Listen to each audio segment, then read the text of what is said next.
This is some short information about our Cost Action CLIL network for languages in education towards bi- and multilingual disciplinary literacies, or CLILNetLE for short.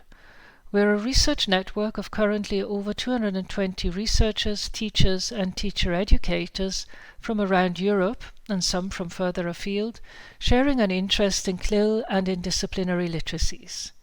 The action is run by myself, I'm Julia Hüttner from the University of Vienna in Austria, with a great team of researchers in further leadership positions. So what's it all about? CLIL is short for Content and Language Integrated Learning. This is an educational approach where a non-language subject, for instance physics or history, is taught through a foreign language. Most often, but not always, this language is English. CLIL is very popular across Europe and even obligatory in some settings.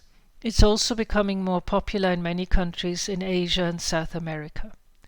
We, alongside many other researchers and educators, argue that CLIL can offer something specific to foreign language learning that simply more language classes could not do.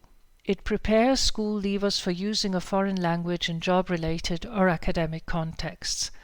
After all, a regular English class cannot easily offer the space to write up a lab report for chemistry or a financial report in business studies, even if these are often how school leavers will actually use English. This is where the concept of disciplinary literacies comes in.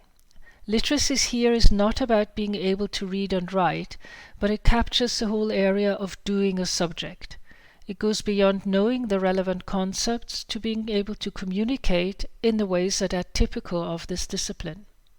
The researcher Fang in 2012, for instance, said that, quote, "Being literate in a discipline means both deep knowledge of disciplinary content and keen understanding of disciplinary ways of making meaning."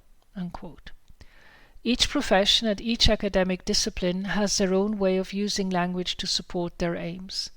Taking the examples from above, for a chemist, writing up an experiment in the form of a lab report is the normal way of doing so, even if in theory there would be many other ways of describing what we have learned from an experiment. Children and teenagers at school gradually learn to use language in the ways it required in specific disciplines. A hard process also in the first language. CLIL, with its integration of content and language, now offers a unique space to grow in these disciplinary literacies, also in a foreign language. And of course, in many cases, there are already 2 or more languages in place in mainstream education. This ability in the foreign language is always in addition to developing disciplinary literacies in the first language or the main language of education. So it's by nature bi- and multilingual. In this network, we're aiming to bring together work looking at how the teaching and learning of this particular part of a foreign language, disciplinary literacies, actually happens in CLIL in different subjects and across the levels of schooling. What role the outside world, including the online one, play in this process, and most importantly, how we can help schools, teachers and students to really make the most of the potential of CLIL to foster this type of bi- and multilingual disciplinary literacies.